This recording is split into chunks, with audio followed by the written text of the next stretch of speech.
Hey, what is up, everybody? This is Stevie Brady coming to you here today.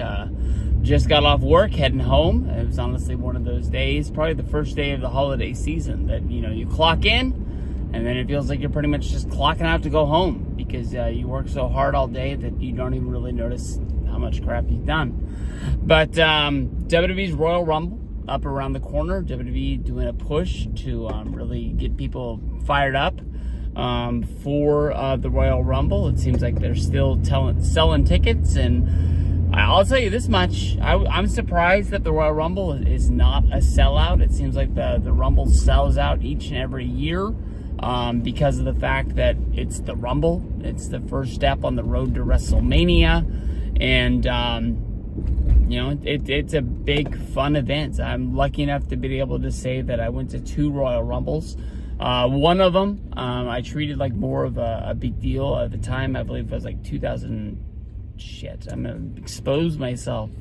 What kind of a wrestling fan I really am. I want to say it was 2012. Me and Freaking 88, we made the plan that we were gonna go to the Royal Rumble because of the fact we weren't going to WrestleMania that year. That was the year of WrestleMania 29 in New York, and there was this, that, and the other why we didn't plan on going that year. Ravi ended up going, and a lot of other people did. I missed out on seeing Puff Daddy perform at WrestleMania Victory, one of my favorite songs of all time.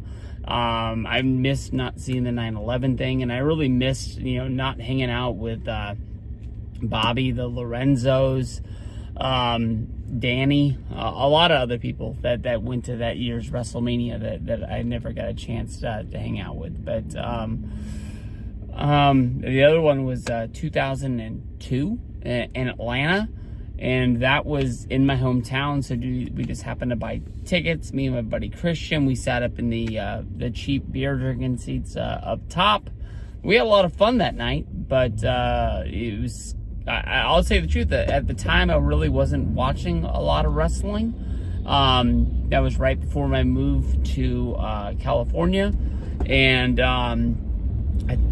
we had bought the tickets, but because Christian got a different job, I wasn't even sure that we were going until he came to pick me up the day of the event, and we drove out there. But I know that the show's in Tampa. I can tell you that it's one of those special events. There's a few every year that you point at, and it's like, man, I really wish I could go to that show, whether it's like Money in the Bank, whether if it's like the Survivor Series. But the Rumble each and every year is a really special, really fun event.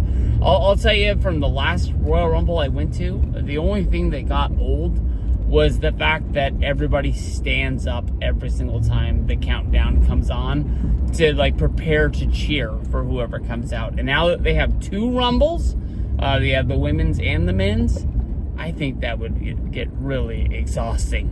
And that's like the old man in me coming out, complaining about cheering for a wrestler, giving them a pop when they come out.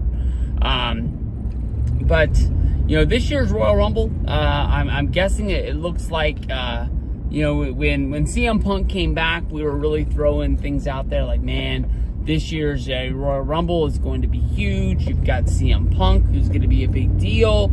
You've got Cody Rhodes, who was like coming into this as like one of the leaders to actually win the Royal Rumble because he needs to finish the story and go to WrestleMania against Roman Reigns. You've got Seth Rollins, who's always looking to get up the card into a main match. And there's Drew McIntyre, who wants to complete his story.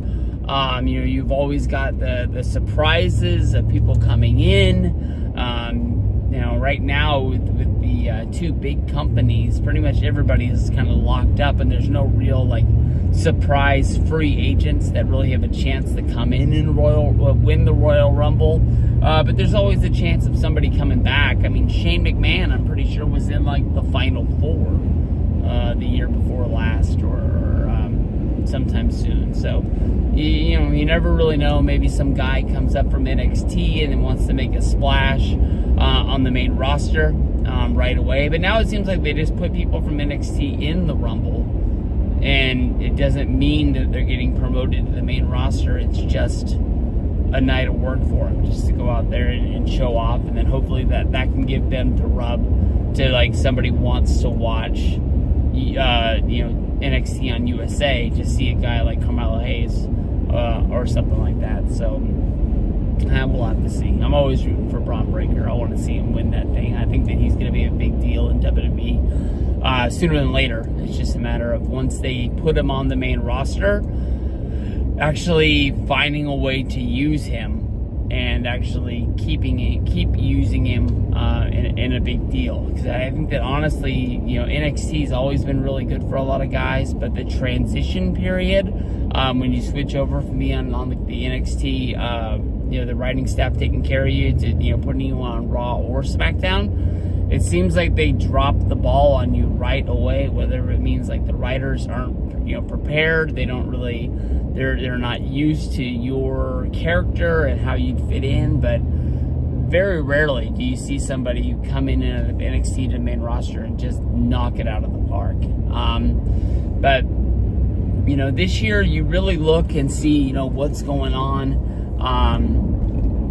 Punk and Cody, they're definitely going to be the two of the main leaders on the board. I think that each and every year, you get to the Rumble, sometimes it's just flat obvious who's going to win. Like the year Rollins won, the year Nakamura won, the year Alberto Del Rio won, the year Sheamus won. It just was too obvious because it's the only person on the roster who's hot at that time that they've had the kettle on for a while. And they just really haven't gone full board. They're just we're just gonna let this guy win all the way until we get there. I think the year that Sheamus won the Rumble, I think he had that loss to Mark Henry at SummerSlam, and then he didn't lose another match until after WrestleMania. That guy just won, no matter if it was against a main guy, whether if it was a job guy, whether if it was a mid-card guy, just won dominant faction, and just kept pushing up all the way. I'll tell you the truth, I'm a Cody fan. Cody kind of seems like the one guy in the company that I really care about. The fact of he has a big match on Raw or on SmackDown or maybe on a pay-per-view, I'm going to tune in and I'm going to make sure I see, even if it's just I watch that one match, it's the one match that I care about. CM Punk, he has me right now. I'll tell you the truth. I'm not a big fan of his. I think you go through my t-shirt collection. I've got a few t-shirts. I still got my Straight Edge Society one. I had to retire my Best in the World one because it just, I think when I bought it at the Raw in San Diego, I think they gave me a size too small, and those ringer shirts, they run small already, and it had to go. It was hanging on. It's a good shirt. I hope they re-release it someday, but it had to go. And I have his AEW shirt from his debut night. I know he had a few shirts when he was there, but just that what I think of as the main one. But it happens, he comes in, he makes a big splash. I care about him, and then before long, it kind of just wears off to just he's just a dude to me. But I think I get excited because I know the wrestling world is fired up for him being there. And hey, I would love to see CM Punk. His storyline's pretty awesome. I mean, he walked out of WWE before WrestleMania 30. We're coming up on WrestleMania 40. So in my eyes, there's a 10-year gap, that he was doing UFC, drawing his comic books, wrestling for AEW, and now he's back home, where he says he's saying all the right things. People right now really aren't fired up for his promos. A lot of people are kind of losing him because these promos, he's not just coming out and dropping straight pipe bombs each and every week. They gotta understand that he's a baby face. He can't be really just ripping into people as of right now. But once we get to see who the real CM Punk is, who this character is going to be, and how he fits into WWE. I think that's when you're going to get the real promos. Right now, he's on kind of like the apology tour. He's not saying he's sorry, but he's making friends. He's kissing babies. And that's, just kind of where we are. It was cool to see him show up on NXT. I think that's him kind of turning a new leaf. Kind of like, he'll do what WWE needs him to do. And sometimes that's what it's going to be. So I would love to see him win it, but I still feel like this is Cody's year. And, with the storyline of, AEW, I don't know, I'm kind of one of those people who believes in a lot of conspiracy theories, and a lot of people still wonder, what was the disagreement that led to Cody, going to WWE. I think that there's, hey, you created this, you're one of the main people in this company. You're making a lot of money. You're pretty much like the main guy. You came out and said that you didn't want to be champion. Maybe that's because he didn't want to lose the locker room. Maybe he learned that from his father. That's kind of a mistake. You can be one of the main guys without being the champion. You don't have to be carrying the belts around all the time. That they did that whole thing with MJF turning on him when he said that he would never get another title shot in AEW if he didn't win that one. Why he would just, say, hey, I'm leaving, and go back to WWE. Because honestly, a lot of people say that he's trying to, finish the storyline of his father. I think when people think about Dusty Rhodes, you don't really think about the WWF, because they've brainwashed us to the point of, like, when you think of, like, Dusty Rhodes and the WWF, you think of, like, the polka dots.